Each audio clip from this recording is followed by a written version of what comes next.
feel like people were getting bored of me doing it. Do you know what I mean? But now everyone's doing it. Yeah. When I go on Instagram, look at the explore page.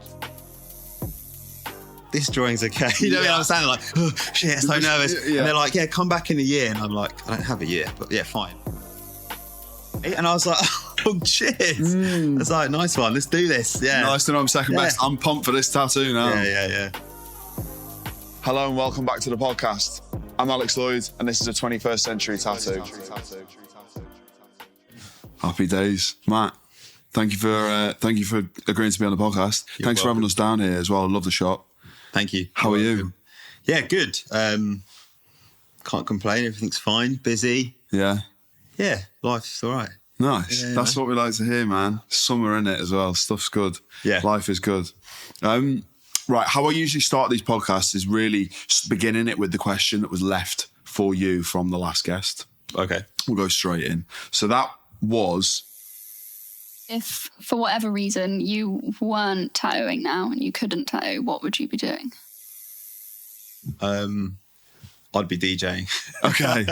Yeah, 100%. I'd just be DJing every day. Nice. Yeah, I love it. Yeah, we were literally talking about this just before we started recording. Literally. So like, bit of house. Do you do much of that? A bit of everything.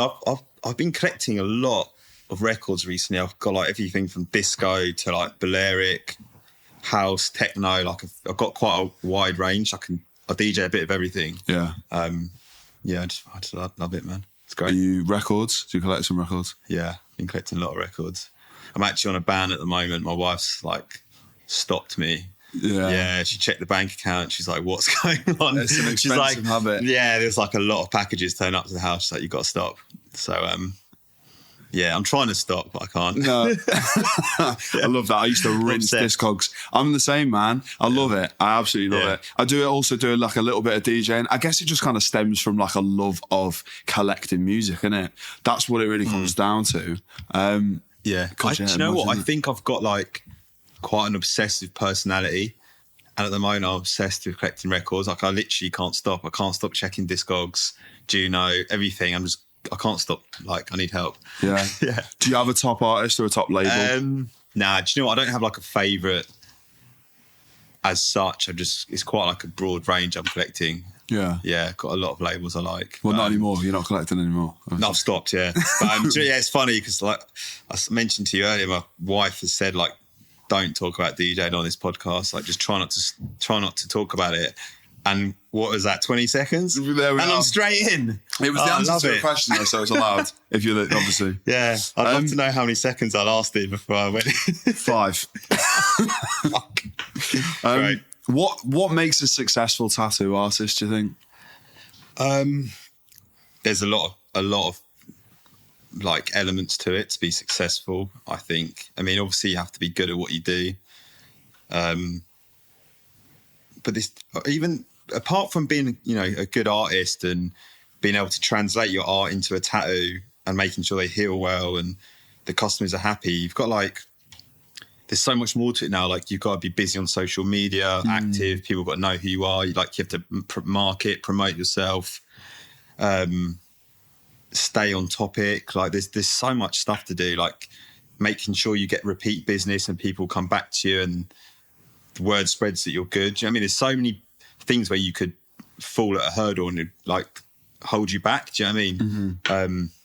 Yeah, there's loads of shit, man. It's crazy. I mean, correct me if I'm wrong. Have you been tattooing 8 years now? 9 years? It's probably 9 years. So I've been saying 8 years for, it may be more than 9 years. I always say 8 years, and that's been years now. Yeah. Do you think it's maybe there's like we just spoke about, there's more to keep on top of now than there maybe was back then? I mean, I've only been doing it 5 years, and I even can see like a massive like shift to how many more tattoos there are. Yeah. How much more of a social media presence is required, and do you know what I mean? Yeah, I think it's the same as every industry. Like things are always changing so quickly, especially now like social media, the internet and stuff.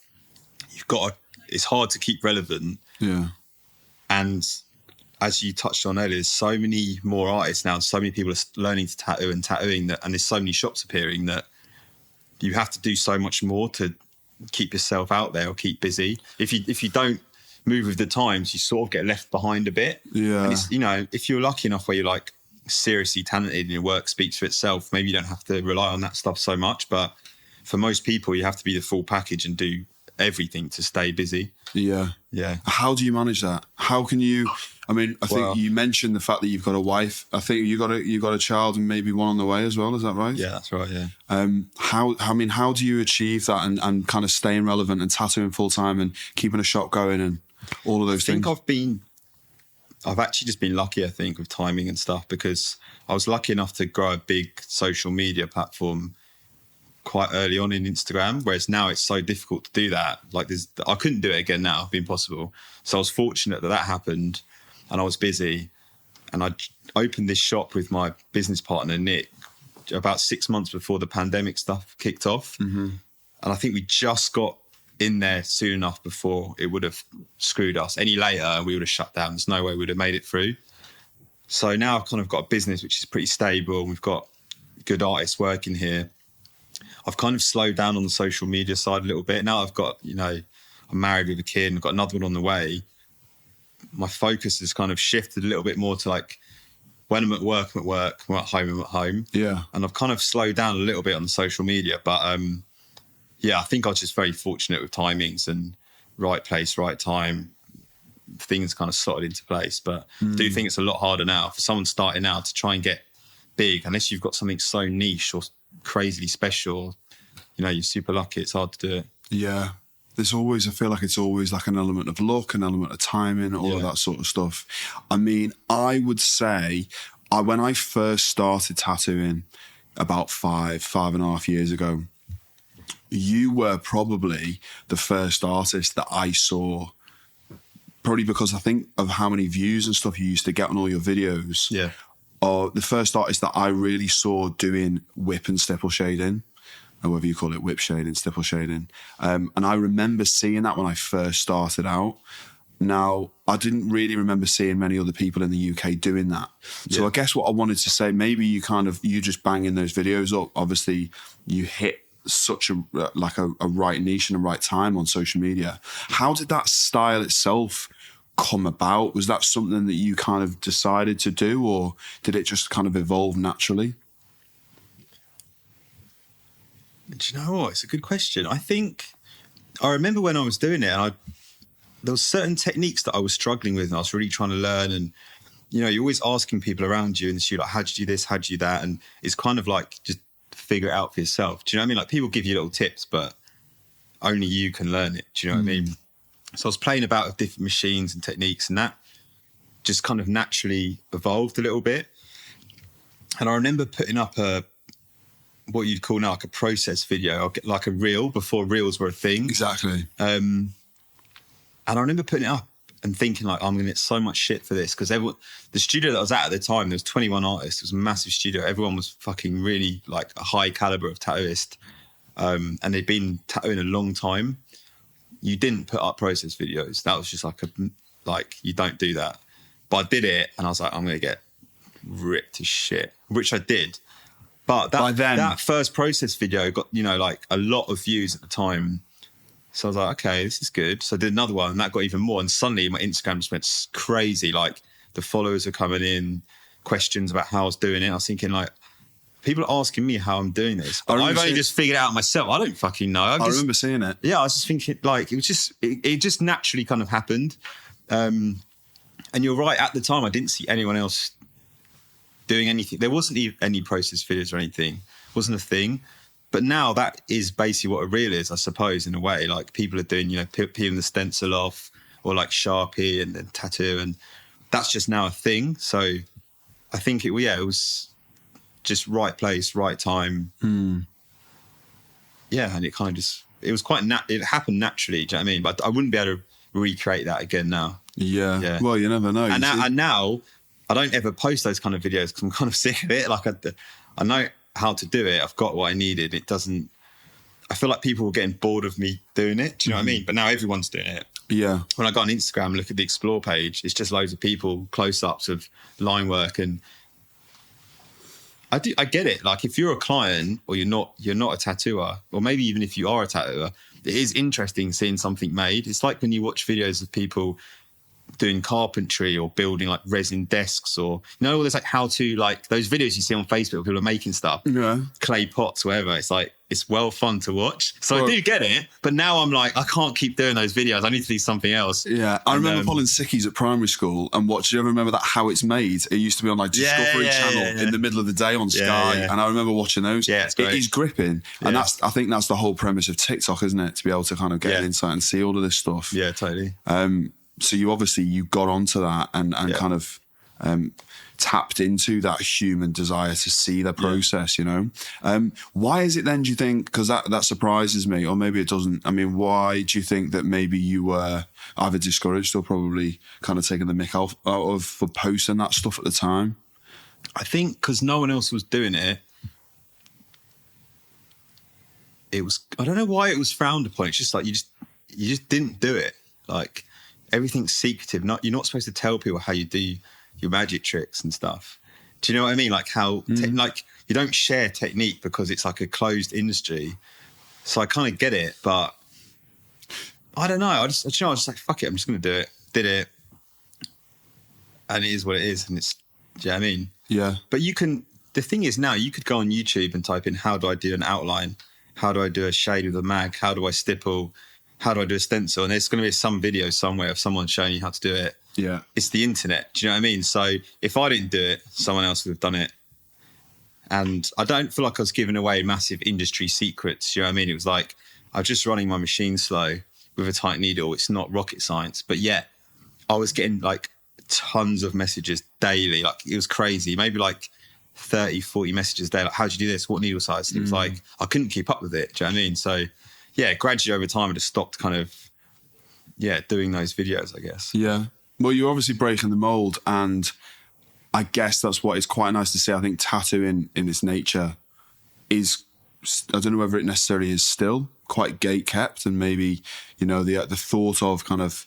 I don't know if it is anymore. No. I think it used to be. The industry's grown so big, there's so many people doing it, and as Instagram's come along, YouTube, TikTok, it's just, you can't contain it. It's just diluted and massive. You can get information anywhere. Mm-hmm. So it's just the way it is. It's the same with anything. Yeah. You could go on the internet and learn kind of anything you want to, you might not be amazing at it, but if you wanted to learn how to sail or fucking tie knots or whatever it is, you could do it. Yeah.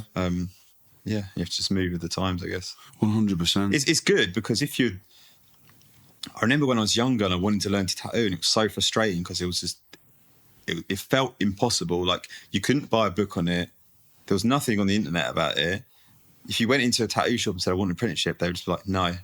Like it was quite like a family sort of thing. They're like, oh, my son's going to do the apprenticeship, or it was just one family in the shop, or it was intimidating. They would just laugh you out the shop. Whereas now, like, you can just buy a tattoo kit and you just open your own shop. You know what I mean? So it's like, I don't know. 100. Just the way it is. And that's the question. Is it for the better now, or do you know what I mean? I think there's pros and cons of both. I totally get why people hate the way it's gone. Like I completely understand it. And there's a little bit of me that feels the same, but I'm like at the end of that where they've been in it for years. Like I've only been tattooing 9 years. So the people who've been tattooing longer than that, I can see how frustrating it is that like people are just coming up so quick, learning online, learning at home, no apprenticeship, no experience, get a shop, get busy, Insta famous or TikTok. And like I can see why that's annoying. And you're eating from their bowl, you're taking their clients. It's, in a way, that's how they see it. But on the flip side, if you want something, you can, and you try hard enough, you can just learn it for yourself and you have all the information. So there's no excuse why you can't do it. Like if someone's like, oh, I can't figure out this, or I can't do that, or why is it so hard? It's like, man, it's never been so easy. It couldn't be easier. Yeah. Like it's so fucking easy. Oh man, I honestly couldn't agree more. So it's just like, just quit like making excuses and do it. If you can't do it, there's something wrong with you. Seriously, wrong. 100%. Do you know what I mean? Genuinely. So it's like, there's two sides of it. Just try and stay neutral and enjoy it all. You know what I mean? I'm so glad you feel like that as well, because I've seen people come up in the industry and then moan that they're not getting any bookings. And it's like, pull your finger out Yeah. and like you're obviously not committed to it. Yeah. You're obviously not passionate about it, because I think talent and passion shines through. Of course it does. People aren't stupid, and clients can see that, you know, they can see the passion, they can see it in the work.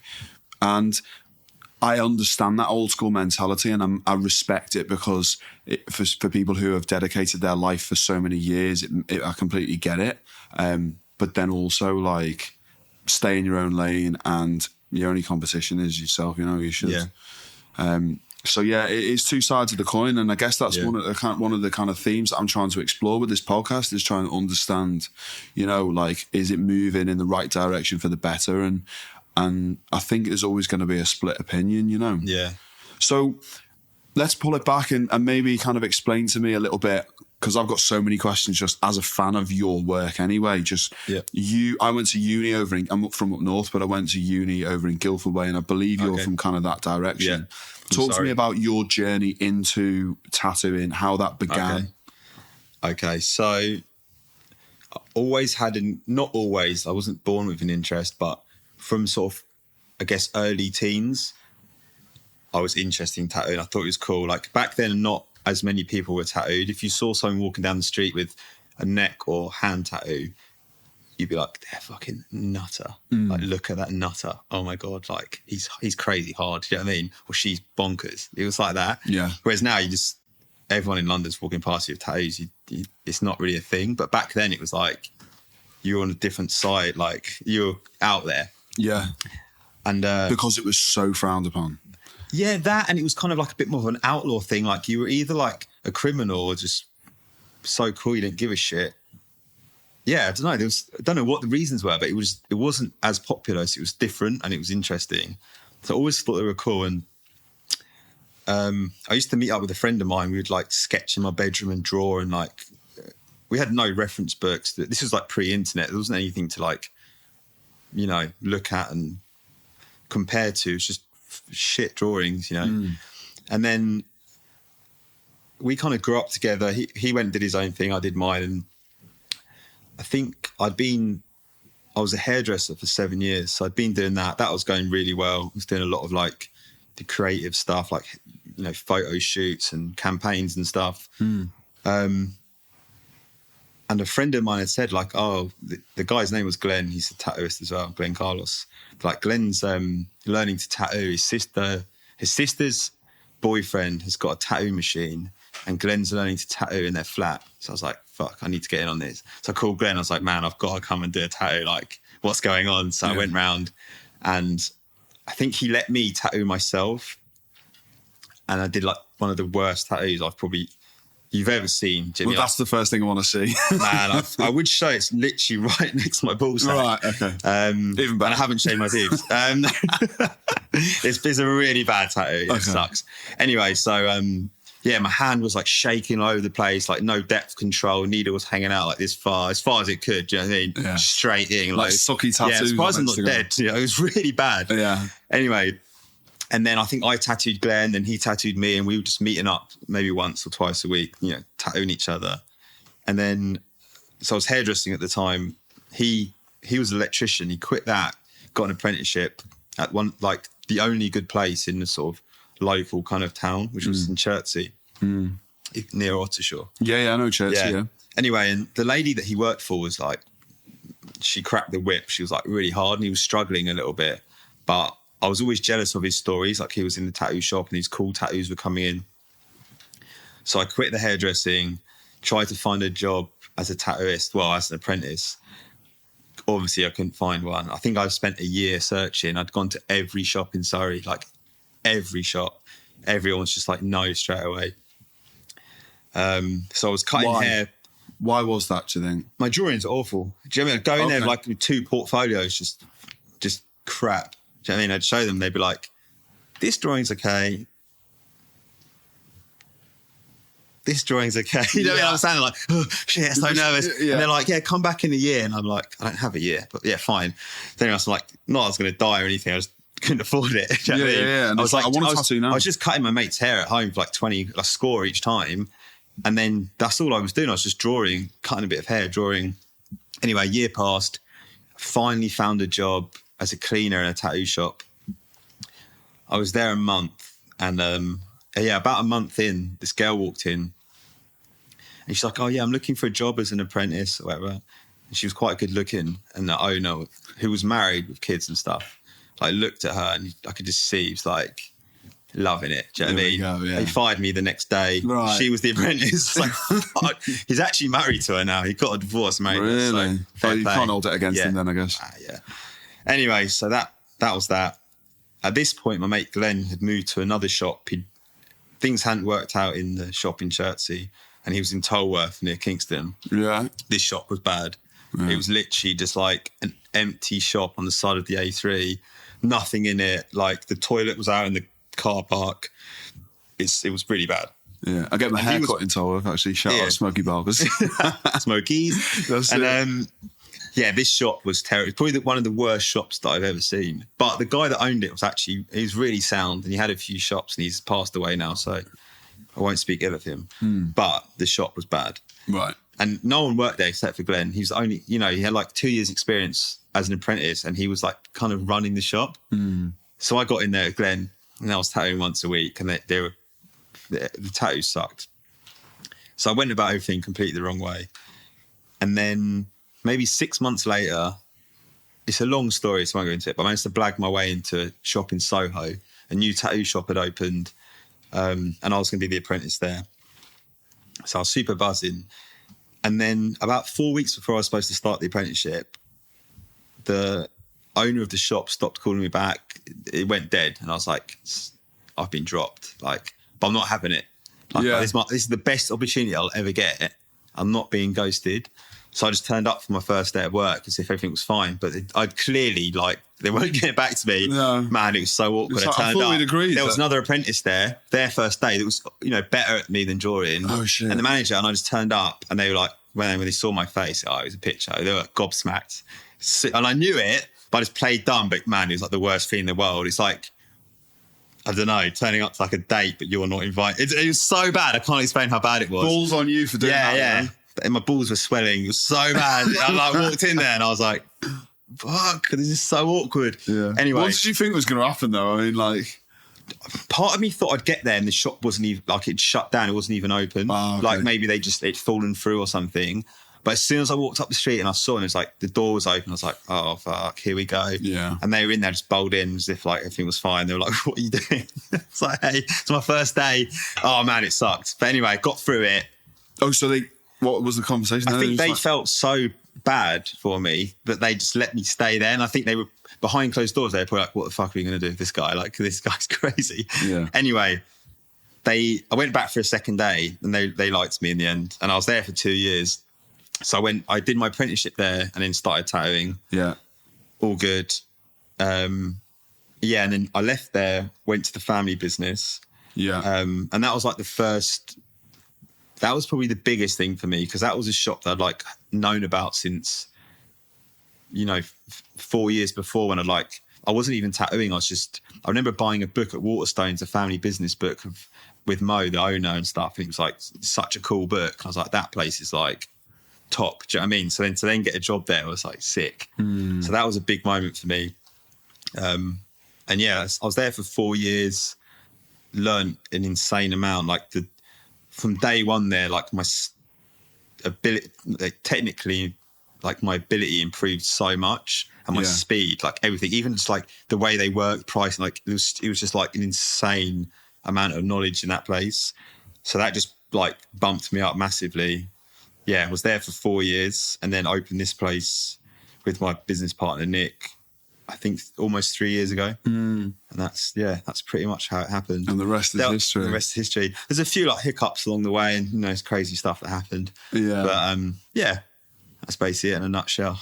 I think there's like a recurring theme throughout that of like your kind of determination to kind of just like, I'm tattooing. Yeah. Well, do you know what's interesting is my friend Glenn, he's a really good artist and he's doing really well now. And I remember him saying to me, he's like, man, you've got to have such thick skin for this, because like everyone around us is dropping like flies. Because there's people that we'd like networked with and become friends with or loosely chatted to that were also apprentices or were working as cleaners in shops, or they were new to tattooing, and all of them were like quitting and having breakdowns and couldn't handle it, and like, you know, having shit go on. They were just like dropping around us, and we were just battling through it, and we just kept like, you know, fucking tattoos up and scratching on each other's legs, getting fired from shops and stuff. And we were like, what are we doing? Like, do you know what I mean? Like, is this worth it? And we just kept pushing and pushing, and yeah, got there in the end. Just didn't back down. Didn't say no. Yeah. Did you have like, you must have had like, the thing is, at that stage, there must have been a thought thinking like, and as is the case with anyone starting anything new,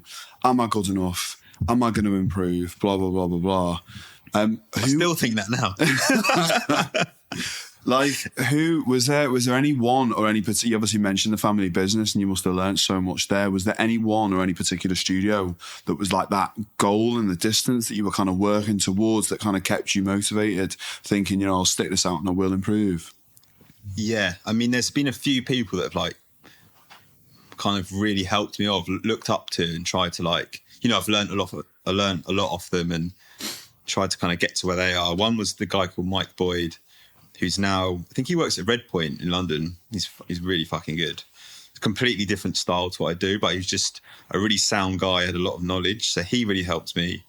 And then when I went to the family business, I mean, there's a lot of good artists, and the work that they were doing was what I aspired to do or what I loved. It was like different variations on traditional, basically, like fine line. They classic. Are quite is it quite an old school traditional sort of studio? Kinda. I mean, there was people there doing like geometric stuff and realism, and you know, there was all kind of artists in there, but that was the work that I really loved. There's a guy called Gianluca Fusco. I think he's at Modern Classic now. Man, he's so sick at tattooing. When you watch him tattoo, he's got like, it's like he's stylish when he tattoos. When you watch him, he's like, his hand movements, the way he tattoos is sick. And just watching like pulling or like yeah, he's fast, but like neat, tidy, like really nice work. Yeah. So I used to just literally just watch him and just copy everything he was doing, like every technique, like note it down, practice it. And so I learned shitloads of him. All of the guys there, to be honest, there wasn't one person there that wasn't cool. I mean, they're all great. But yeah, definitely Fusco was big help to me. Yeah. And then and even like here now, we've got like some really good artists. I'm still, you know, I'm learning stuff off them. Tell me about who you've got working here now then. So we've got, I think there's 7 of us at the moment. Soon to be 8. We've got a girl called Lucy joining us in November. Who have we got? To kind of cover all bases in terms of styles. What do you look for, and how do you what do you look for in your artists? Do they approach you? Have you kind of approached other people, or have you advertised? How does that work? Okay, so when we first opened, it was just myself, my business partner, and a girl called Naomi. So there was 3 of us, and when we started out, we were like, do you know what? 3 people is enough to keep us running. We won't go under. We're making some money. We'll just see what happens. We're not going to advertise just yet. We'll just see if anyone comes along. And we were super lucky. Within like 6 months, we had like a full team of like really good people. So we couldn't believe our luck. Over the years, we've lost people, we've gained people, you know, the dynamic changes and stuff. And I think that's just part of owning a studio. But we try and, it's tricky employing people because there's so many things that you look for, but not everyone has those qualities. Do you know what I mean? It's rare to find someone that ticks every box, but there's a few boxes that are super important. Like you need to be good with your clients. You need to be punctual, you know, turn up. You're not getting complaints. People love you. They want to rebook. Like that's so important. The work's got to be clean. It's got to be tidy, hygienic, all these things. But yeah, it's hard. Do you know what I mean? We put out an advert recently looking for a new artist. And we got so many like really good applicants that it was actually hard to decide, you know, who to go with or who to interview. So we're about to start an interview process now. Is that how you found? Was it Lucy? Lucy, actually. So I met Lucy. How did I meet Lucy? I think I met her at a convention, maybe. And then she also does a podcast. I did her podcast. And then she's done like multiple guest spots here. And now she wants to come work here part-time. Nice. Yeah, and she's really sound. So that's Sick. good. don't know if I've missed anything from that question. I can't remember what the question was now. No. I was just rambling. No, not at all. Just how you kind of have managed to get these artists another point working in the space. Get across is something that I found tricky when you own a shop is that at the moment it seems to be the most popular style seems to just be fine line black and grey. It's fucking popular. Like everyone wants it. All the walk-ins, it's that. It's rare someone comes in for like a big colour piece. Do you know what I mean? It's small black work. And that seems to be what most people are doing. But we were quite mindful. We didn't want to end up with a shop where just everyone was doing that style because it's quite hard to get back out of that again.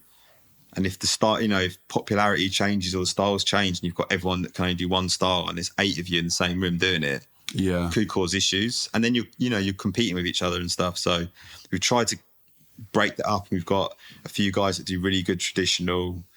Got a guy who does geometrics. Just, 2 guys do realism. We try to keep it a bit of everything going on. What about like your specific style? Like, have you ever kind of played around with other bits, or have you kind of always known that was your kind of look? And I guess, like you said, you kind of like resonated with the more traditional sort of aspects. What would you actually define it as? I don't really know. It kind of just evolves and changes all the time, to be honest. Like I tend to, it's probably the obsessive part of me. Same with like the record collecting. Like I get really into something and then I'll see something else and I get really into that. So I like focus on one style that I love. And then I'm like, oh, that's kind of cool. And then I'll go that way for a bit. And then I'm like, that way. And then it's like, oh, and then, do you know what I mean? But like, this isn't like every week. This is like every like 3, 4, 5 years. Do you know what I mean? I'm like, oh, that's sick. And then go and that it's way. subconscious as well. Yeah. And it's like, it's never planned. I never be like, right, I'm going to set out, I'm going to do that. It just naturally happens, I guess. I think I remember when I first started seeing your stuff about 5 years ago, it was the kind of, your very specifically styled roses. Yeah. Had that kind of closed head with the open. Yeah. Were you doing them? You were kind of doing bits and pieces freehand at some point as well. I probably was, yeah. Yeah. Yeah. So that's kind of what and then like that in itself as a style. I think I was talking to the last couple of guests about like, it's very hard to actually pinpoint what the style is, but it kind of shows through in the line, the style of the line work and the shading. Yeah. And when it's a certain artist's piece, Yeah. I guess that would be what would be cool for people to actually recognise a piece on the street and go, oh, that's not stopped work. Sure, I love it when that happens. Sometimes a client will come in and be like, oh, I was out at this bar or wherever it was on holiday and someone saw my tattoo and they knew it was you. And I'm like, yeah, that is sick. Yeah. That's really cool. I love that. It's so good. Yeah. I had a friend that went to Bali, which is pretty far away, isn't it? And he was like, yeah, this guy came up to me and was like, oh, did Matt do that? And I was like, yeah, sick. Yeah, I like that. But yeah, I don't know. I don't know what my style is because it kind of changes. And I don't just stick to one thing. I like to do a little bit of everything kind of. But as long as it's clean and the client's happy, then, that's good enough for me, yeah. That's the aim, isn't it, at the end of the day? Just try and make it super neat and look nice and we're good. So there you go. I mean, that was a question I kind of wanted to ask you really, is like, what do you think is the most important aspect of tattooing? And I mean, for me personally, I guess, it's making sure that you give the client what they want. I don't know whether you get this. I get so many like, there's always the repeat questions that clients always ask. Yeah. It's always like, where's the most painful place to get tattooed? Yeah. And one of the other ones is like, do you ever get anyone that doesn't like the tattoo or like the design? Yeah. And it's like, I think I actually prioritise that as one of the most important things, of course, because it's so permanent, is making sure that the client is happy with the service, which is obviously so important, and the piece in general, Yeah. How do you go about kind of that process of kind of, is a lot of your stuff custom work or is it flash, and are you working on, like, how does that work? Mine's a mixture, really. I mean, I collect a lot of reference books. I mean, I've got like a lot. So when I check an email and I see what I've got booked in that morning, wherever it is, a wolf head or something, I've got like 20 books at home. I'll just look at all the wolf heads, get them all out, take little bits from each that I think are cool, that will work, and just kind of make a new one, a Frankenstein, and then just redraw the top of it and make it a bit more like in my style. So I'm taking all the best elements that I can to make, so I know it's going to work. Do you know what I mean? But So is that the main references then? It's actually more physical books as opposed to Yeah, I online? mean, it's not always books. I mean, sometimes it depends. If you know certain things like flowers and stuff, you can just draw them freehand. But yeah, I have got a lot of reference books which I find super useful. Yeah, but I think when it comes to like keeping the clients happy and making sure that they love the service and they love the tattoo, the most important thing and the best advice that I'd have is that you're constantly asking questions, because if you keep asking people stuff, you can't really get it wrong. If you don't speak to someone, you slap the stencil on and just go for it. At the end, it's like going to be a bit of a shock to them because they don't really know what's going on or what's happening. Yeah. Whereas like if you're like, you know, I'm thinking of doing this here, like what are your thoughts on that? And we should try this and do that. And now I'm going to do this. And how would you like that? There's nothing can go wrong. It's foolproof because you've like nailed every step. You know exactly what's going on. You're like, not you're in control, but you are in control of the situation and they're part of it as well, the client. When you know, if you don't ask stuff, you're fucked. You know what I mean? Yeah. Actually, I learned that from hairdressing because when I first learned to cut hair, I was so shy back then and I was overthinking the haircut so much. I wasn't asking any questions. And I was just like, I remember I cut this old lady's hair. She was a really cute old lady and I just made her look like an old man. And I remember just like... shaved it all off. Yeah, I just got so into it. And I wasn't even looking at her face anymore. I was just staring at her little bald head. And I'd like cut it so short. And then I remember like looking at my mate and he was tears laughing. And then I got the giggles. And then I was looking in the mirror thinking, oh, fuck. I had to go to the staff room and just like cool off. What was she doing? She couldn't see much because, you know what I mean? Oh, right. But man, She didn't have her glasses on. Yeah, she didn't have the glasses on. But man, this haircut was so bad. Oh my goodness. Where you live and you learn. Yeah. And then from there, I was like, I need to ask questions more. Do you know what I mean? But yeah, it was a mixture of being shy, nervous, overthinking the haircut.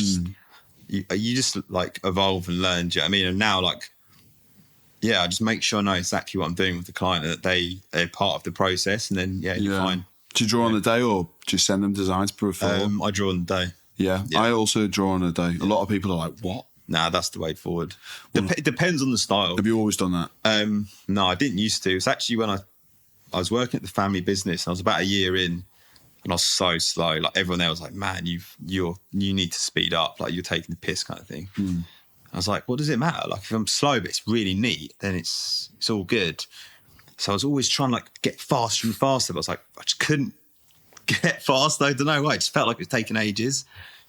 It's funny because now I look back, like now I'm quick at tattooing, like I'm really fast, but it took me years to get that quick. I suppose as you buy new machines and you learn techniques, it just naturally happens. I mean, it's like I said, talking about 9 experience. years. Do you know what I mean? It's experience. But, I've been at the family business about a year, and I was drawing every night, and I was really slow, and I was just getting literally zero sleep, stressing myself out.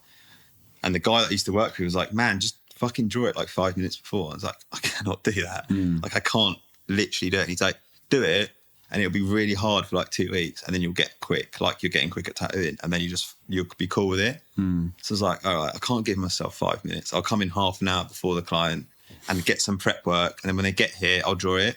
And I remember the first few weeks the client was waiting like an hour out the front where I was like frantically drawing, like, this isn't going to work. And then you get quicker and quicker. And now I'll do a little bit of prep work first, but when the client comes in I'm like, this is what I'm thinking, you know, or what do you want? And I'll go and fucking get it done. Yeah. And that works best for me. Yeah. Yeah. But yeah, it took a while it doesn't happen overnight. You learn it and you practice it and you adapt. Yeah. You know what I mean, it's not. Yeah. Yeah. I guess a lot of it is like, it does depend on your style. These big.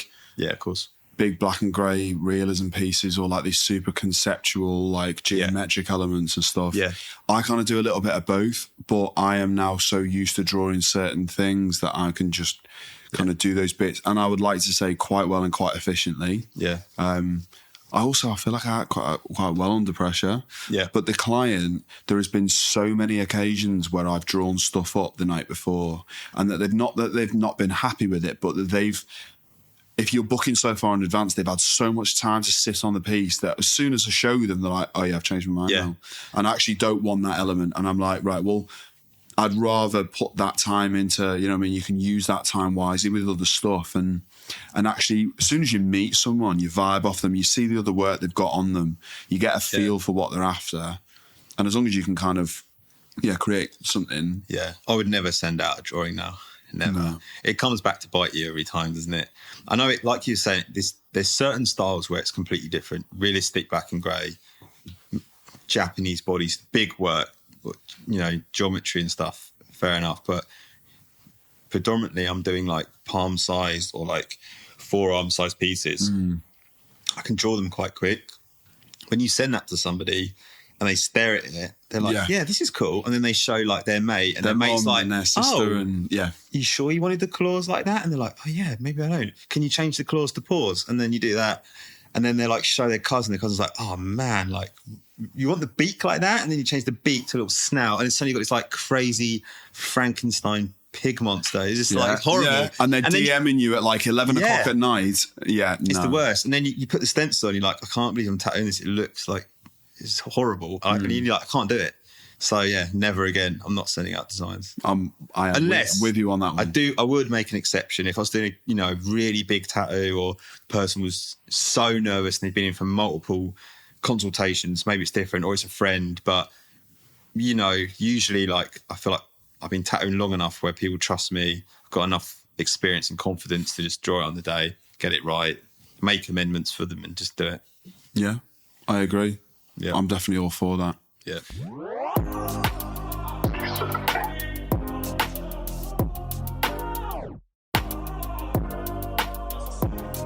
What single project, this is a question I want to kind of really ask you, what would you say, what single project in your career or in your life, a single moment or a project, do you feel has been your most significant accomplishment to date?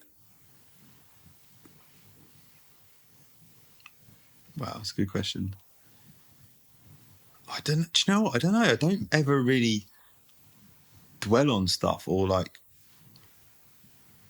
think about something. Yeah, you smashed that. That's sick. I just like do it and move on to the next thing. Like I'm always wanting more and thinking about what I can do next and what can excite me next. I never really look back and think, oh yeah, look at this trophy. Do you know what I mean? Like I don't ever do that. Not that I have any trophies. Yeah, I wish I did. So I'd be looking at them. Is that yours? No, that's actually you've had it. Yeah, they've got an artist here called Jack Wood. He was our apprentice, and the first year we opened, that was his prize for being Employee of the Year. Nice, because he went through it. Do you know what I mean? We terrorised him a lot. So he was about to leave, so we had to give him something to keep him. You know what I mean? Yeah. But no, there isn't a single moment where in my career where I think, yeah, that was a defining moment, or you smashed it, or that was really cool, or anything. It's just I can't really remember much. What about life in general? Life in general. Surely opening. I mean, there is points like I think kind of first getting into Soho in a tattoo shop was like a big moment, and then getting into the family business was another big moment, and then opening the shop was a big moment. So they're probably the three like milestones where like I felt like fuck, like something's actually happening, or like especially when I got into the family business, because I'd like looked up to that shop, and it felt like unachievable, like it was like a whole different part of the industry I didn't know about. I didn't know any other tattooists that were like really top caliber. To suddenly get a job there was like, it just felt mental. It's like, yeah, I've never been more buzzing about that. How do you feel maybe having children, getting married, did that affect tattooing your career? Yeah, because what does your partner do? I didn't plan it like this, but I actually got married, had a kid, and opened the studio all in the same year. Right. Yeah, that's a lot. It was quite a lot to do, and I think I moved house as well. Bought a house, so yeah, it was a lot of shit going on. You bought the shop, bought the house. Yeah, we got the shop, bought a house with my wife. She got pregnant. We got married, moved out of London back to Surrey. Loads of stuff was happening, so that was pretty crazy. But I don't know. You kind of just get on with it. Do you know what I mean? Just adapt. Like there's loads of stuff happening, but you just work through it until you're good again. Yeah. But having a kid, definitely. When Elwood was born, he didn't sleep good for the first maybe like 6 months, I think it was. It felt like forever. He was waking up like 6, maybe 8 times a night. Fucking hell. And yeah, it was draining. So I was like a zombie at work, man. And because we'd just opened the shop, I think I took like 1 week off work when he was born, and then I came straight back because I had so much to do. And yeah, I think that was the point where I probably stopped using Instagram as much because I couldn't mentally take it. And then ever since that moment, I was like, I don't actually need Instagram, like, because I used to be obsessed with it. I used to be like, check it daily, you know, like flicking through it, liking everyone's pictures, nice comments and stuff. Once he was born, I was like, I can't even fucking look at the work. Like, I just need to get to work, get the tattoos done, get some sleep. Yeah. And then gradually I was like, do you know what? It's not actually important. Like, it's useful for work, and it's, you know, you want to show people what you're doing, but I don't have to be so like crazy on it. So now, like, I've probably gone completely 180 the other way, where like there's days where I don't check it. So I need to start getting back into that swing. But now I have a baby due in September. So wish me luck. Yeah, man. Did you feel ready? Are you prepared?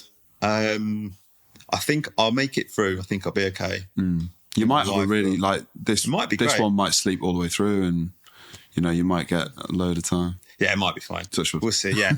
No, I'm looking forward to it. It'll be cute. Yeah, man. Yeah. Yeah, nice. And what does your partner do? I think I've seen you guys. I mean, I was at Brighton Tattoo Convention. I think you kind of came over and had a chat with Tyler when she was doing my armpit. I didn't realise that was you. That was me. Yeah, I was there. Okay, yeah. And yeah, I've seen you guys kind of around. What does she do? She's a jeweler. Nice. Yeah. You probably can't see on the camera, but that's her stuff in the yeah, we cabinet. can show that on YouTube, definitely. That'd be great. Yeah, so she makes jewellery. She's doing really well. She's busy.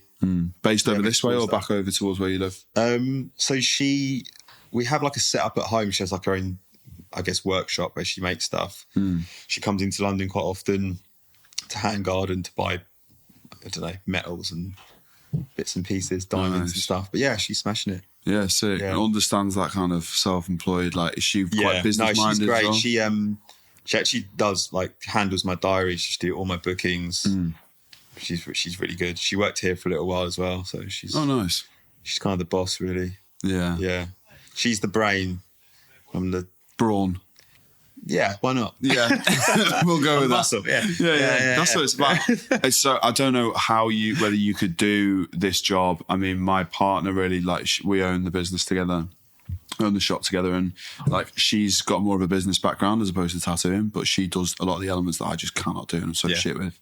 For example, all of the emails and the admin, which is just like, you know, is like another job on its own. Yeah. But yeah, it's so cool. Like, and still, she obviously shares that kind of creative side as well. I've seen that you've been creating some quite unique vans. Talk to me about how you got into that. Do you know what? I haven't actually done any for a while, but I have to put my hands up and own up. And I think I'm trying to think who it was that did it.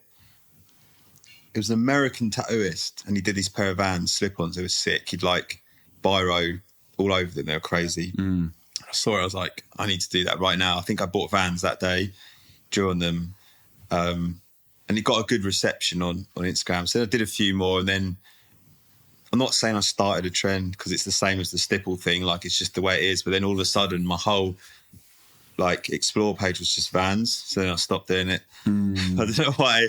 It's like, you know, when you get into something and then it's not. It feels diluted. Yeah, it's not. I'm not saying it's not cool anymore. Like, it's kind of like, you know, you hear a song and you love it and you listen to it all the time until you rinse it. But then as soon as it makes it onto like number one on the radio, you don't want to hear it anymore. It's kind of the same, but like in a weird, different sort of way. But like, yeah. And maybe I'm not saying I invented it. I probably ripped that guy off just the same as every other guy ripped him off. But at the same time, who knows? Yeah. But I did it for a bit, and then I kind of moved on from it. Yeah. No, I might do it again. I don't know. Like, when my son's old enough to paint and draw, I'll probably do some Vans with him. Or like modernise it with Jordans or Air Force or something like that. Yeah, Air Force Ones. There's so much scope. And a man bag. Just draw it. And a man bag, get some Louis Vuitton bag and jazz it up. By the time that he's a teenager, that's probably won't be cool anymore. Everyone will be like wearing like baggy jeans and like metal t-shirts again. You know, everything like goes full circle. Yeah. Who knows? I was going back to like what our shop is near a college, and it's like obviously 16 to 18 year olds, and they're like obviously running the fashion to start with. It's like 90s coming back in, and really? There's bits of 70s, and it's like Do you know what I mean? Like staying on top of that and riding that wave. A lot of it's luck, but can you know what I mean? Can you just tattooing have a trend? Are there trends that kind of... Yeah, definitely. Trends that everything has a trend. Where are we at right now then? What's the trend right now? What are you seeing a lot of or getting requests for? Obviously the black and grey, like fine line, the smaller minimalist tattoos are just... Yeah, they've been popular for a few years, but they're not going anywhere at the moment. But I guess it probably depends what shop you're in as well. Like I know there's shops where everyone there are like really good traditional artists and they do more colour and they're busy doing it. So maybe it depends like where you are and what shop you are to make it feel like that trend is busy. But I'd say most of the emails we get are for like smaller black and grey minimalist style tattoos. Yeah. Do you get a lot of people just giving you free rein now that you're so established and you've got that specific style? I've personally got so many questions. It's like some people come to me and just go, I love your stuff, do whatever you want to do. Some people like will send me pictures of other artists' work, which is like similar to mine but not the same. Yeah. And then I kind of almost get a little bit like, well, if you like their stuff, I was going to say, go to them. Do you ever get someone be like, I really like this, and you're like, why are you asking me? Yeah. It's like a kick in the balls a little bit. It's like because I'm convenient for you and you only live down the road. And it's like, it doesn't really work like that. If you can't be asked to pay for a flight or pay for a train ticket, then like, I'm not about that. And I'm not being snobby at all. I used to just take a bit of everything. But like, I got one today and there was like 5 reference photos and they were all from the same artist. And it's like, that's bad. It's like, what? Yeah. I don't get it. Do you know what I mean? So it's like, I could do I guess it's kind of nice they're picking you. They either trust you and they like your stuff, or you're convenient. Who knows? I'm not being ungrateful at all. I've had it before. I had a good one where someone came in. I was like, oh, how did you hear about the studio? And, you know, how come you booked in and stuff? They're like, oh, do you know what? I really wanted to get tattooed by Hannah Pixie Snow. Like, she's so awesome and I fucking love her and stuff. But she was mega booked up. So. Oh, yeah, I'll get this as well. Anyway, and I was like, oh, cheers. I was like, nice one. Let's do this. Yeah. Nice to know I'm second best. I'm pumped for this tattoo now. Yeah. That was fun. And it's like, it must sound as if we're being kind of super snobby, but like, it's basic stuff, innit? It's like, but then on the other side, there is like, the majority of clients are so cool about it all and just happy for you to do I'm pretty your lucky. thing. My clientele's sick. Really nice people, really laid back. Yeah. Cool as fuck. You got to have a bit of a moan though, innit? Do you know what I mean? Yeah, got to bitch a little bit. But no, all of mine are nice. It's everyone else's. I got really good clients. Yeah. Really laid back. Would you say a lot of your stuff now is then repeat custom and kind of I do take on new work, but I'm fortunate enough that a lot of people that I tattoo then rebook for another one or book multiple appointments. Yeah. So I'm usually, I see the same faces every kind of, you know, once a year, once every 6 months. And I know it's just like tattooing your mates. Got a massive friendship circle of clients I've been tattooing for like 5-6 years. And when I do tattoo someone that's a new client, they then rebook. So you fill up quite quickly. If you're good like that, you don't need that many people to be fully booked because people are rebooking. Do you know what I mean? It's just, it's so true. It's so true. Like, and that goes back to what you previously said about how Instagram is like helpful, but it's not a necessity, you know? Yeah. And again, that's been a recurring theme through these episodes about like, if Instagram was to just not exist, would we all still get by? And the answer is probably yes. Something else would probably take its place, but you know what I mean? As long as you can stand by your work and make sure that you're knocking out the best stuff that you can and giving good customer service, then that's all you can do, innit? I guess. Totally. Yeah. Do you have any advice for people starting tattooing right now and wanting to make a name for themselves in tattooing? Yeah, I mean, I would say, don't give up. You're going to get knocked back. You've got to have thick skin because you're going to get shit along the way. Especially with social media, you know, you're putting yourself out there. If you're posting work and you're starting out, it's quite scary because people are judging you. People probably don't even care, but you think people are judging you. So you have to just push through that and just strive to keep learning. Like a big mistake I see people do, or I've seen people do, is that think they're great too quick. Do you know what I mean? Like they get a little bit of recognition, or they do like one good tattoo and suddenly they're like, think they're the shit. Do you know what I mean? And like, you're not really going to get anywhere like that. But yeah, just keep going. Stay humble, stay focused. Yeah, stay humble, stay modest, be nice to everyone. Don't fall out of people. Don't burn your bridges. Yeah. Keep sweet. Show your face, network. Yeah. Just be a good person. So I know of some artists that are doing well on Instagram who I haven't really. I mean, I kind of can try and keep my ear to the ground, and I enjoy and respect the history and the culture of tattooing. I like to go and meet a lot of people, like people like yourselves. You know, they've been doing it a while. They've been in different locations and going to conventions and going to guest spots and just generally networking. I feel like there are some artists that have come up now, on at least on social media. I don't know what it's like in reality. Yeah. Who seem to be doing really well, but no one's heard of them because they've just opened their own shop in their back garden, and everyone knows their name, but like none of the other artists have heard of them. Yeah. What's your opinion on that? Do you know what? I guess as long as they're happy, it doesn't really matter. If they don't want to network or know anyone in the industry, as long as their work's clean, and if they're busy, their job, is basically to make some money and bring home the bacon. And if you can do a job that you like, even better. So if they like it and they make enough money to provide for themselves, it just doesn't matter if they're mingling or not. As long as they're keeping themselves to themselves and they're not causing a scene and their work's good, then that's fine. Yeah, why not? Yeah. No, of course. Some people are social people. They want to do guest spots and conventions and meet other tattooists and be part of the industry and feel like they belong in, like a sort of like a giant team or like industry. Some people love that, and other people are introvert. They're not interested, or they're shy, or they don't feel they need to. They think they're above that, or whatever it is, and that's fine. Yeah, doesn't really matter, does it? No, of course. Yeah, it's just always good to hear your opinion on it. Because like people. Yeah, it doesn't really affect us. You know what I mean? Yeah, it's all good.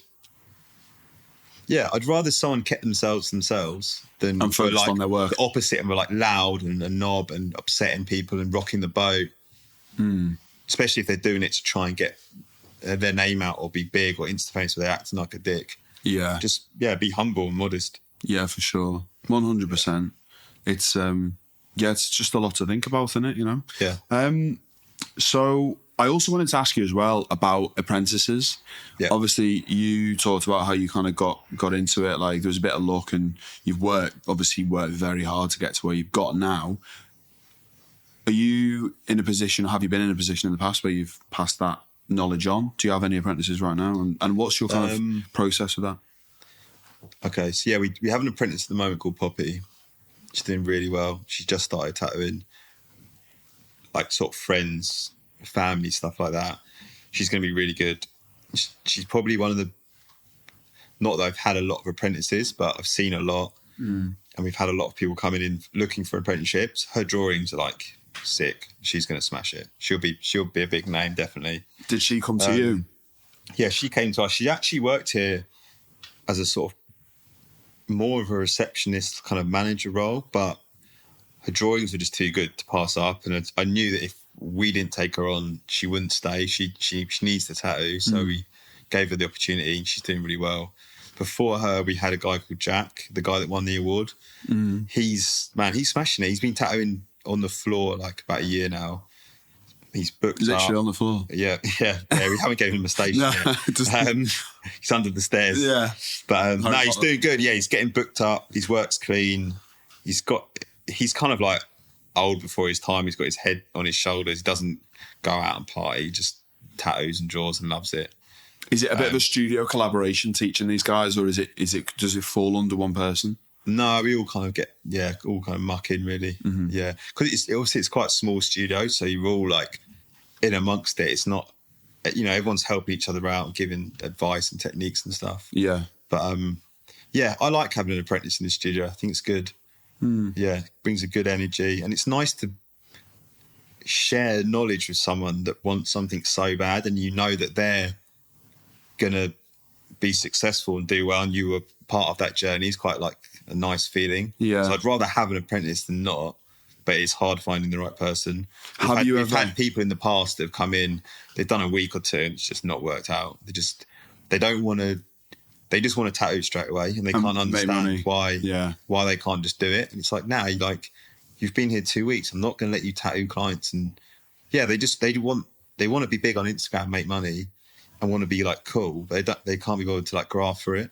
I don't know whether that's something that's always happened, or whether it's like a new generation that just can't graft. I don't know.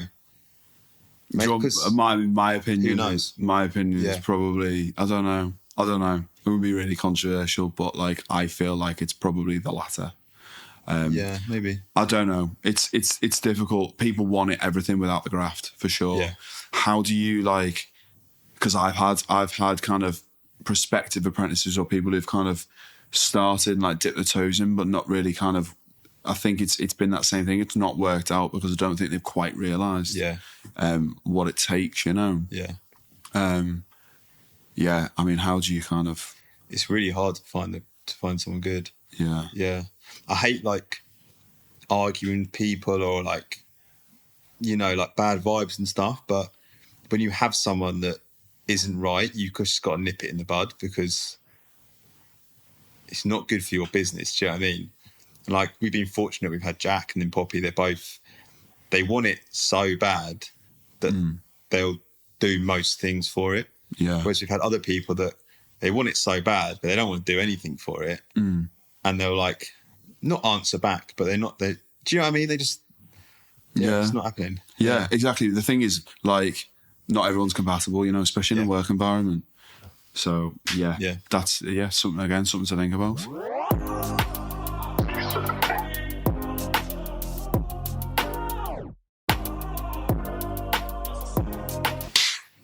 Fucking hell. Impressive. Oh, I thought you were doing the clap. Like, it's rolling. That was it, wasn't it? I thought he was getting a fly. It was one of those, that fucking fly in here. Nice. So talk me through the equipment that you use. I guess I kind of want to know like machines and stuff. You seem to be using, do you use rotaries or kind of did you come from coils? Use a mixture. Okay. Yeah, so I still prefer lining with coils, or like I use a Dan Cuban. So it's like a hybrid. It's not a true coil or a rotary. It's sort of somewhere in between. Yeah. But yeah, I've had I think it's a V3, the original from Dan Cuban. So it's old. It's, you know, I've had it like 6 years, 5 years. Machine's a beast. I use it every day, every tattoo. Still going strong. I can tattoo so quick with it, and it's just sick lines, clean, solid. It's bad boy. So that's like if that ever breaks, I'm fucked. Does it need any maintenance? Do you know what? I've had it serviced. I've had it serviced, maybe like 3.5 years ago. Sent it over to the States.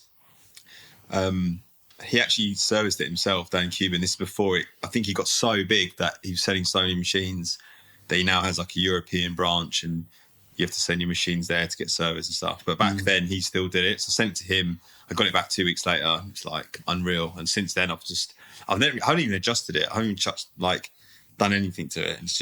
It's a weapon. So I love that machine. What sort of volts are you running it at? I normally line. It depends on my needle kind of size for lining, but I usually go between 6.4 for like a 3 liner or a tight 7, up to 6.9 for like 11 liner. So it's, like, I mean, it's because that's relatively low voltage, isn't it? I mean, that's like, it's a powerful machine. I remember when I bought it was like, don't run this above 7. It's not good for it.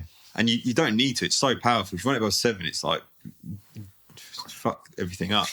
I think the needle just explodes. They can't take it. Literally.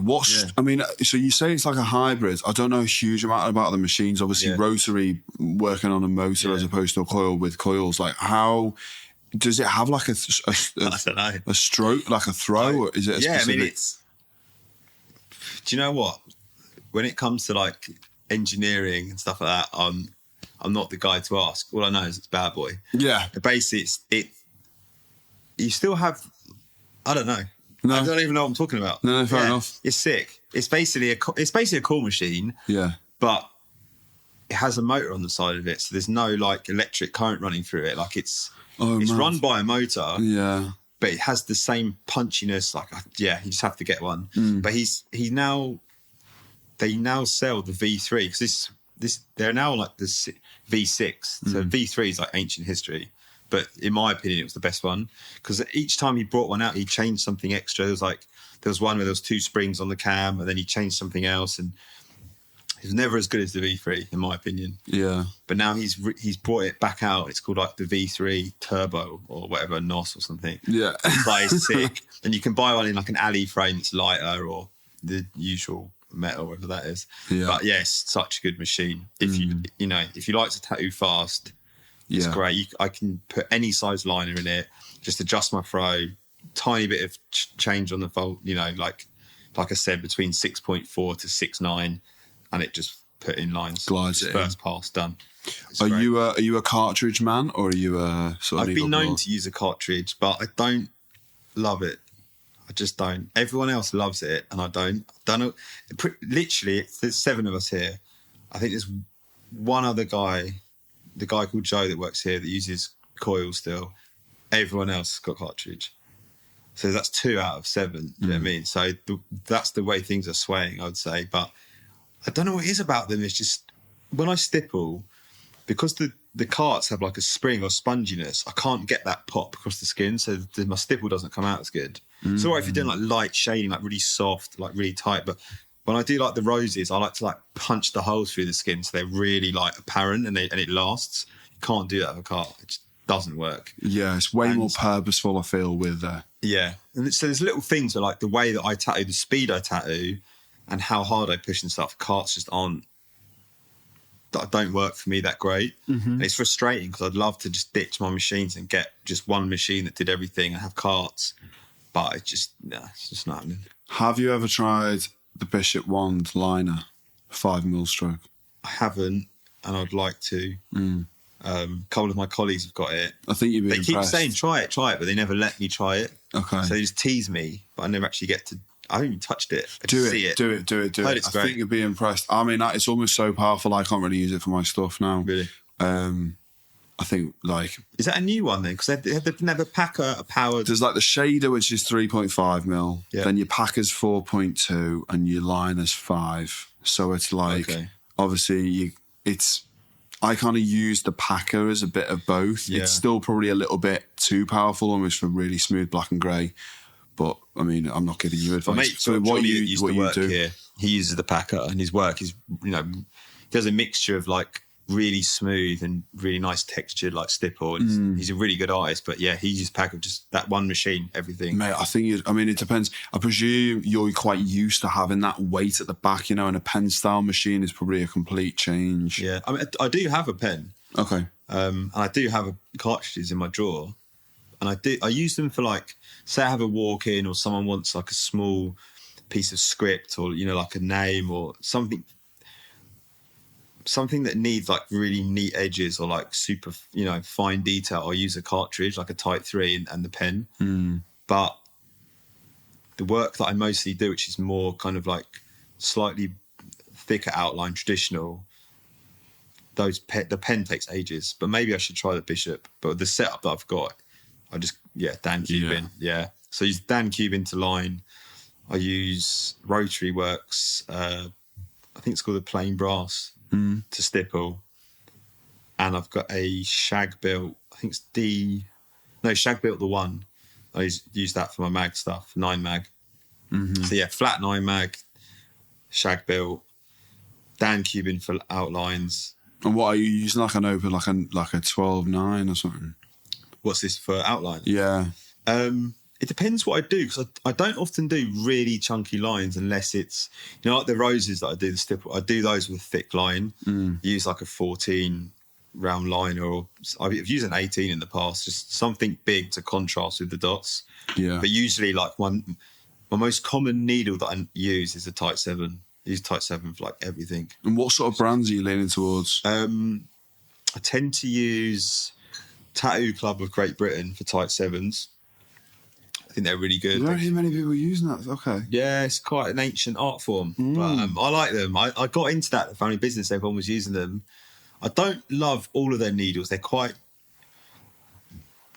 If you compared one of those to like a black claw, even the metal, the way they bend, the black claws feel so much sturdier and thicker. It's like I don't know what metal. You're talking about needle bars, though. You're not talking about carts, not carts. No, right, okay, fine. It just feels like more premium. But I like the Tattoo Club Type 7s. They're just so good for stippling. They're sick. So I always use those. And then either Black Claw, Quadrant, Magic Moon, they're all good for lining. Magic Moon. Finally, I found someone who likes Magic Moons. I can pretty much get something out of my drawer and do a perfect tattoo of it. Like I'm not that anal. But what I have noticed the massive differences is rather than like the traditional needles, the brands are all slightly different, but they pretty much do the same thing. Yeah. But when it comes to cart, every brand completely changes. They're massively different. Like I've used like Cheyenne, Magic Moon, Killer Ink's own brand, like all these different ones. Every one tattoos differently. And I haven't found that perfect one yet where I'm like, I could move over to carts. This is for me. They're all just, there's something about each of them that like slows me down or isn't quite the same. I remember when I kind of first started learning to tattoo, I was like, my mentor was quite traditional, and I learned how to use, like, she was teaching me how to solder needle bars and all that sort of stuff. I mean, not that I use that stuff now, but I can completely understand where the preference for that comes from, for sure. That kind of brings me on quite well to the next sort of thing that I wanted to talk to you about. And what I try and do really is pick a piece that you've done relatively recently through your Instagram. And a really fitting one is maybe this one here on the 29th of April, which is one of your, what I'd probably like to call quite a trademark rose, like we spoke about a little bit about earlier. So if you could maybe talk to me a little bit about how you kind of created that and what went into that, and maybe the groupings and stuff that you used. Okay. So yeah, to make that work, it needs a lot of contrast. The dots need to complement the thickness of the outline. So I think for that particular tattoo, I think I used an 18 round liner. I might have even spread it a tiny bit. I can't quite remember, but it's a thick line. Yeah. So yeah, do the outline like that. And then a little trick that I always do that I don't actually see a lot of other people do this, and maybe they do it and it's just not something that I see them do. But when I'm using a thicker outline, I know what you're going to say. I always go in with like a really tight needle and like neaten the corners up. Yeah. So like where the lines, if you use an 18 spread needle, you're not going to have a tight edge or a tight corner. So I just go in, I just just literally draw like a little arrow point, fill it in and make it look really crisp and sharp. And that it instantly pops. Like as soon as you clean away the line work, it looks so good. Yeah. And then, I'll go through and do the shading. I normally use a Type 7 or a Type 5 from Tattoo Club of Great Britain. Yeah, nice. And I don't hear many people using that stuff either. Yeah.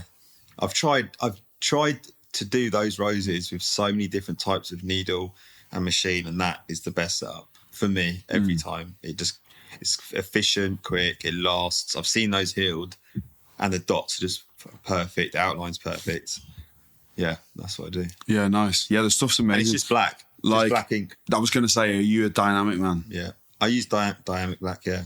And I've missed about in the past where I've used grey for the rose or grey for the the petals and stuff or so on. It just black is perfect. It doesn't need anything else. Yeah. No, the stuff is so clean. I kind of experimented when I first starting out. I was experimenting with using like round shaders for lining. I've almost felt like that kind of gave a little bit more of a consistent thickness.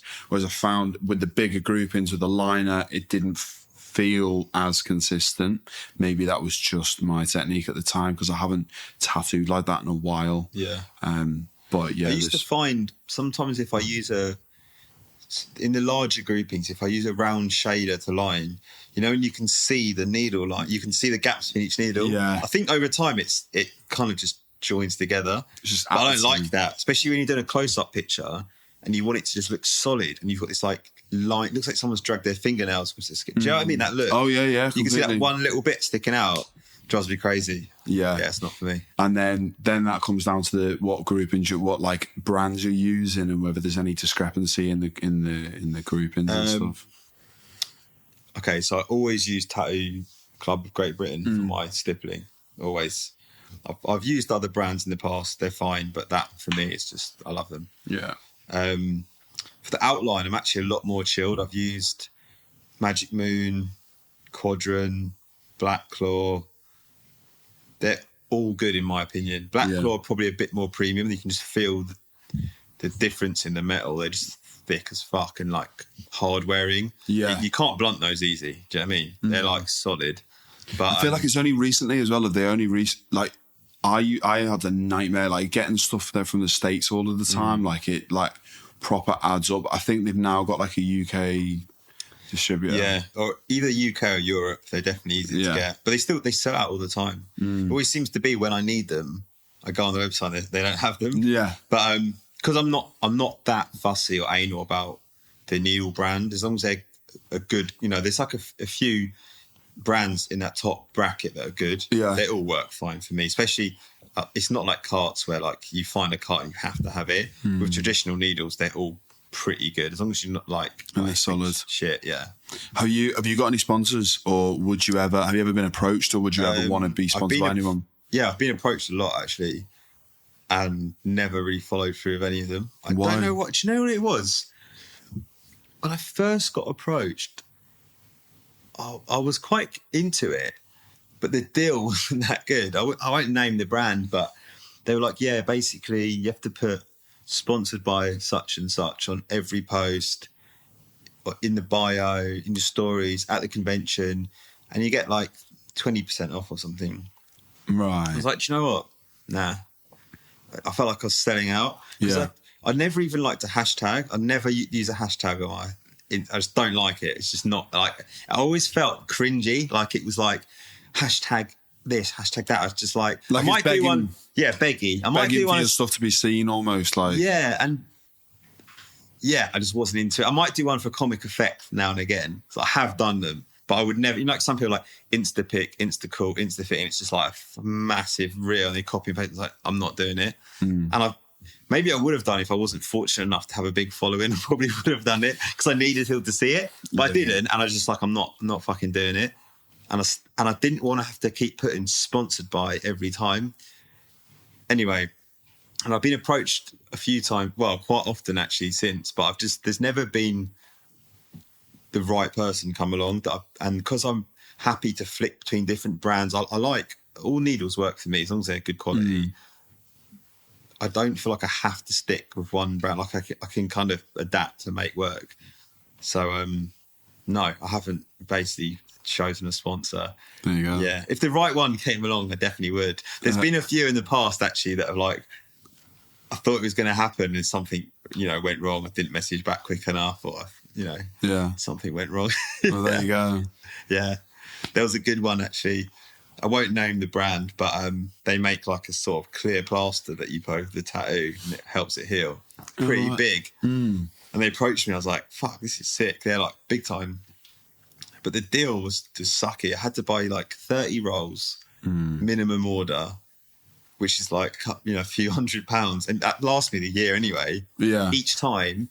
And then once again, I had to tag, post, hashtag, go to conventions, hand out flyers, T-shirt, whistles, mugs. I was just like, I'm not doing it. I just buy 1-2 rolls a year. I'm not doing it. The deal wasn't, it wasn't a sponsorship to me. Okay. It was like a discount. And they're getting more out of it. So, nah. Fine. So, any companies listening, if you can make it worthwhile, there we go. Yeah. I'm all about that. I think it's good. And I like collaborating with people, but, it's kind of, it has to work for everyone. Yeah. Do you know what? What I was going to say was the sponsorship thing's a bit of a weird one. Because I think a lot of people love to say sponsored by and like tag people because it makes them feel like they're really sick and they're really good. And maybe clients do think that. I don't know. But for me, I'm just like, it's not. I don't know. It's not cool. I don't know. Tattooing should be cool, I think. That's why I got into it. I thought it was cool. And it's a bit, maybe a step beyond cool. I don't know. And like you said, if I like something enough, I'll shout it out for free. I don't need to be given a discount or like Rotary Works, for example, the machine builders. Their machines are sick, good value. They're such nice guys. They're sound. I would tag them every day for free, shout them out because I like them and they're cool and the machines are good. I don't need to be sponsored. Do you know what I mean? When it comes to like a plaster company that want me to, you know, do all this stuff and dress up and do parties and stuff. Yeah, I'm not doing it. Yeah, I know. Fair enough. It has to feel authentic. It can't feel Yeah. forced. You know what I mean? If it's meant to happen, then it's meant to happen. Yeah. But like, yeah, man. No, I'm fully with you on that. What about yourself? You're sponsored. No, I'm not. I'm definitely not. I'm definitely not. Like, there are obviously those companies which I like really. I love Magic Moon. I think their needles are sick. They're so consistent. They're the best stuff I've ever used. I'm also a massive fan of Killer Ink and what they've done. They're also from my neck of the woods. Yeah. And like, again, they've absolutely smashed it. Yeah. What I would love to do really is get them on this podcast and have a chat, I've got to with say, those guys. Killer Ink actually do sponsor the studio.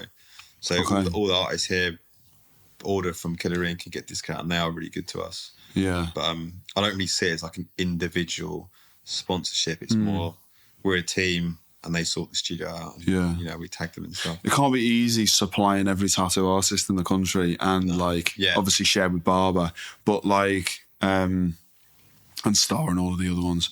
But yeah, I've never had a bad experience. Any issues I've ever had, and I really can't name that many. And it's always been resolved quickly.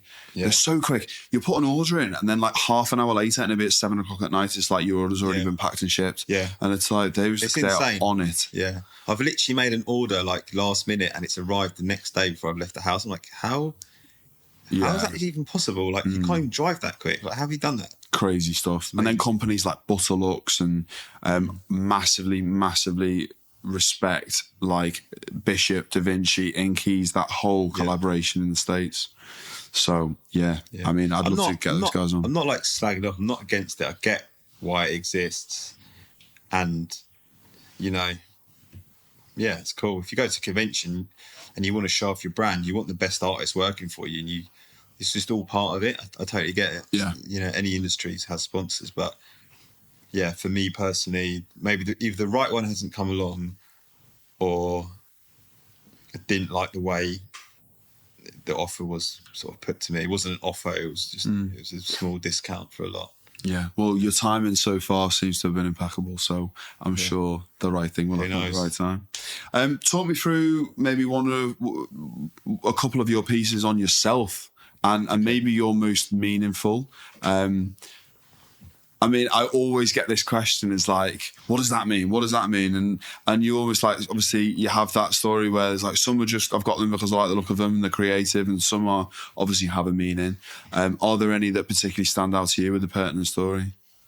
So I'll be honest, all of my tattoos are just random, no thought, so, you know, like I haven't pre-booked them for months and stuff. That's a lie, a few I have actually, but most of them have been, I've collected them off colleagues or friends that work at other studios, and I just like their art and I just want to get a cool tattoo. So it's not something I've been like, it has to be this. And yeah, I like to give the artist the control. So they're pretty sporadic and random, basically. I did get my son's name here. I don't know if you can see it on camera. Got that done in Ibiza by a guy called Johnny that has a studio called Last for Life in the Old Town. It's a friend of mine. I know exactly where that is, yeah. He's a really cool guy, really sound. So yeah, that one's probably the only one that has any sort of sentiment. All the others are just completely random. What about the neck? Neck, I had that done by Ollie down in Devon. I've had a few tattoos off him actually, and he's insane.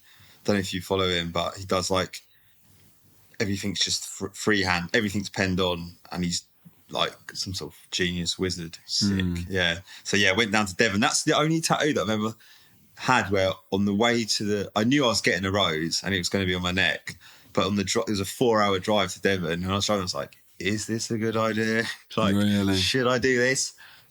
I sort of knew it down. I was like, "You're going to do it? Like, who are you kidding?" I was like, this one's going to like piss my parents off a little bit. But they were actually cool with it. I don't think they noticed. Would you go on your face? No. Head? No.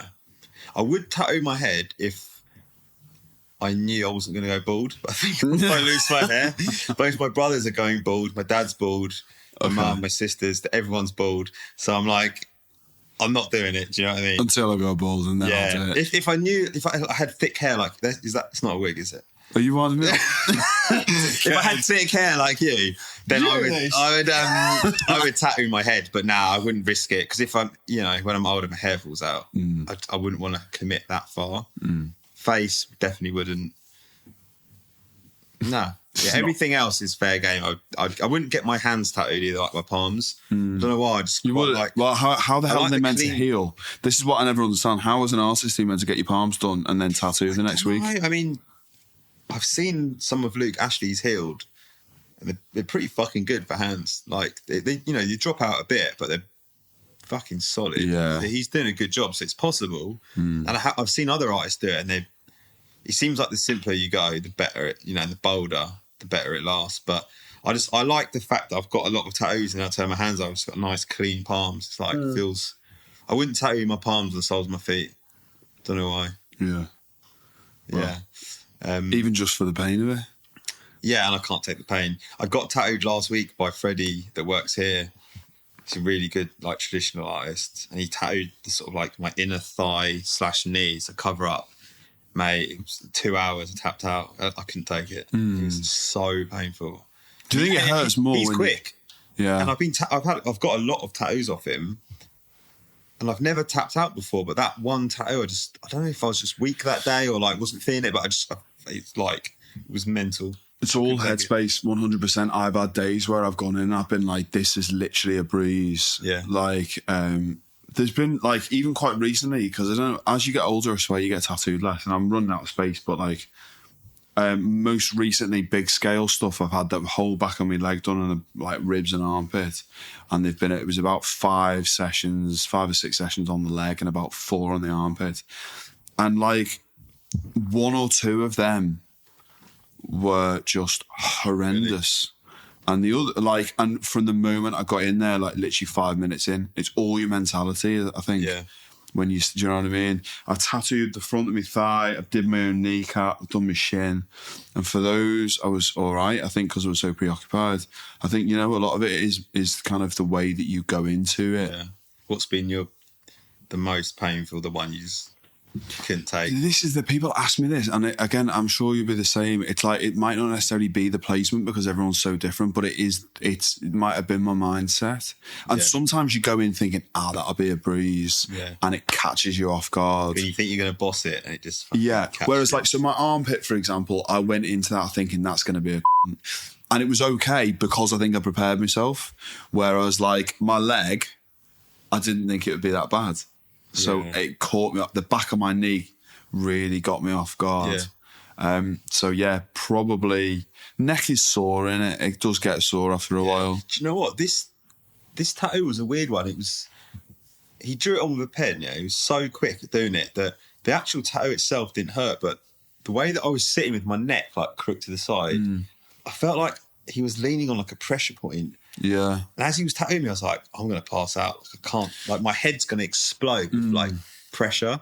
And then as soon as he let off to like dipping in, his drain was like completely back to normal. I was like, and then he'd lean on me and he'd just like, it's like my head was like pulsating with, like it was like been, on your artery. Yeah, he must have been on, like leaning on something without me realising it was like going to kill me. Do you know what I mean? It was so bad. But he's fast. I think he did it in like an hour and a half or something. It's crazy. Bro, I'm literally like, I can't breathe. Yeah, I didn't say anything. I just kept it in. But as you do. But it was bad. But yeah, the one that Freddie did the other day, geez. And now I've had it lined and the background on. I've got to get it coloured. It's just, yeah. Is there anyone you're saving space for? Any particular artists that you really want to get something off and you haven't yet? No. I've got my butt cheeks free. Nice. Which I need to tattoo because now when I'm naked, I look really weird because it's just these little white hairy bum cheeks with nothing on them. And then tattoos everywhere else, they like really pop out. So thighs and legs are all done. Yeah, everything else is done. You've just got bright white cheeks. Bright, yeah. They look, it doesn't look good. So I need to do something on them, I think, just to blend the butt cheeks in a little bit. Yeah. Because that's all you can see. It's like 2 headlights. Lovely. Yeah. Nice. Other than that, I've just got loads of little random, like awkward gaps. Got the tops of my feet free, but I don't think I'll do them. Fingers, and I noticed you've not done the fingers. No, I won't do my fingers, I don't think. I think I'm good. There's I've got like random little gaps that are sort of annoying that I feel, but I'm not, well, I don't know, I have to keep going. Yeah. But yeah, I won't do the face, not the head, not the hands, bottom of the feet. No, so you probably have to be quite a bit more decisive. Not your genitals. Wouldn't do my genitals, no. No. Have you ever seen a good one? No, I've done one. Yeah. And I'll never do it again. Yeah. What a penis. The shaft, yeah. That was brilliant. That was in my first year of tattooing. Yeah. Anything good? No, it was terrible. I think it was Bird's name down his shaft, yeah. No. Have you ever done one? No. It's just not. I don't know do you know what? I honestly don't think I would. I'd be flattered, but I'd turn it down. It must have been so shit as well because I was so early doors. Yeah.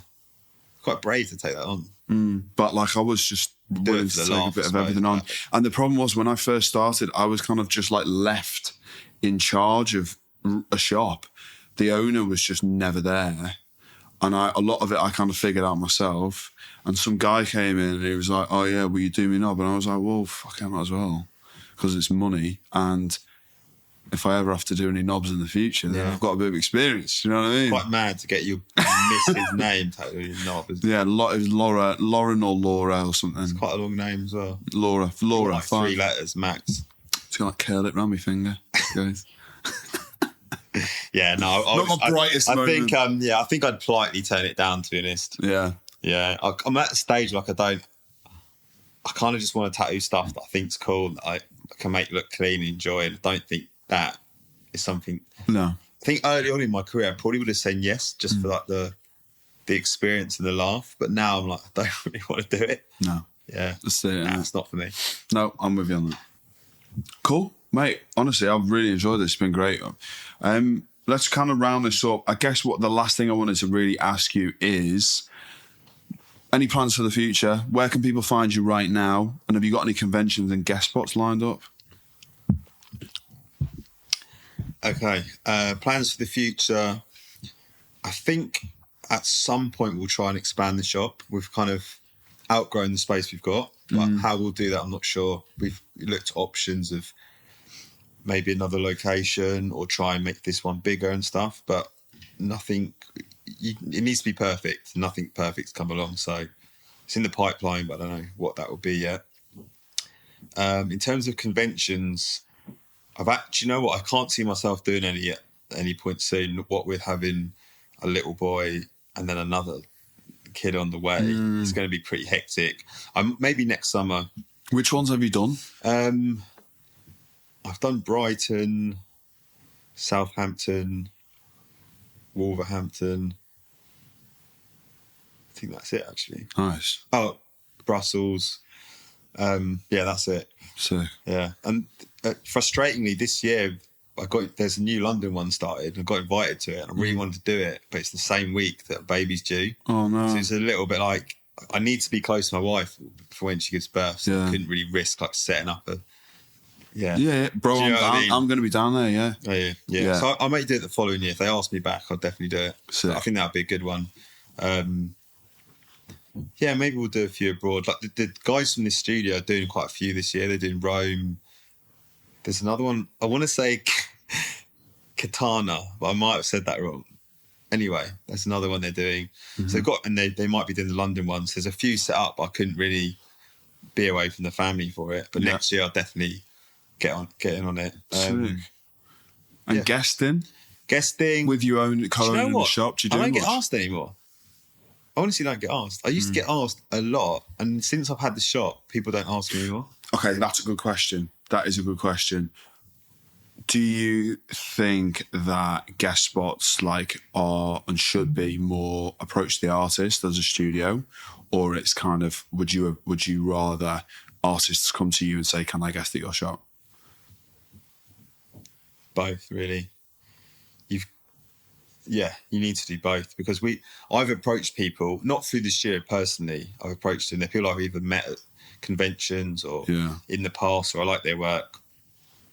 Get them to come to the studio. You get to meet them, you befriend them, you network, and it's just like a nice social event. And equally, we've had people message the studio.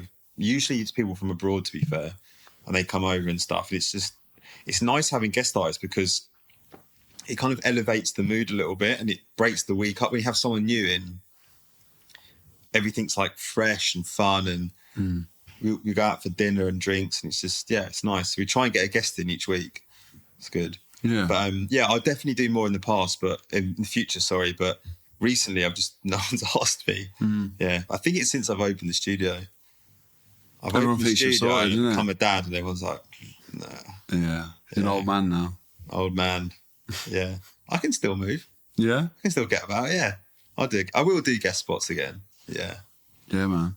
Well, I'm looking forward to seeing it, bro. And like, just keep doing what you're doing. Obviously, we're seeing less of you on social media, so hopefully I can see some more. Do you know what I mean? It's always good to see your bits.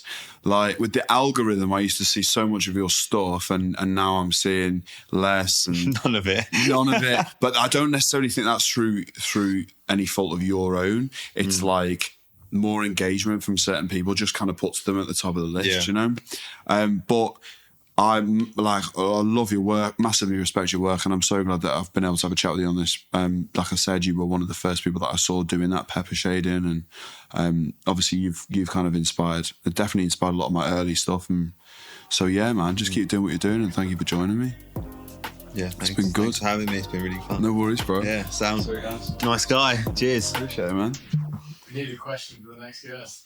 We do. Very true. So, do you know who the guest is? I can stitch them up. I do know the guest is. Go for a piss. I'm not going to tell you. Oh, come on. We're just daydreaming then. That was definitely tactical, wasn't it? Cool. Yeah, so the last thing really is to get you to leave the most important question for the next guest. So yeah, fire away. Okay. I'd like to know where they see themselves in 5 years and in 10 years' time within the industry. Will they still be tattooing? What will they be doing? How big will they be? How successful? Will they have a studio, more studios, less studios? Mm-hmm. What's going on? Love that. Yeah. 5 and then 10 years. Yeah, 5 years, 10 years. Is there a plan? Is there no plan? Do they plan ahead? Do they freestyle? Sick. Yeah. Yeah. Okay, cool.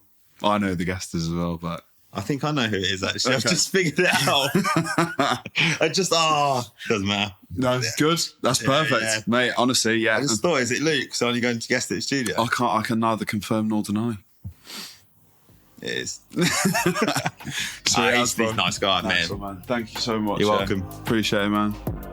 Thanks for listening. I hope you've enjoyed the podcast this week. Don't forget to hit the bell icon and the follow button to be notified of every new release wherever you listen to your podcasts. And don't forget to hit that subscribe button on YouTube as well. I'm Alex Lloyd, and this is the 21st Century Tattoo. Thanks for listening.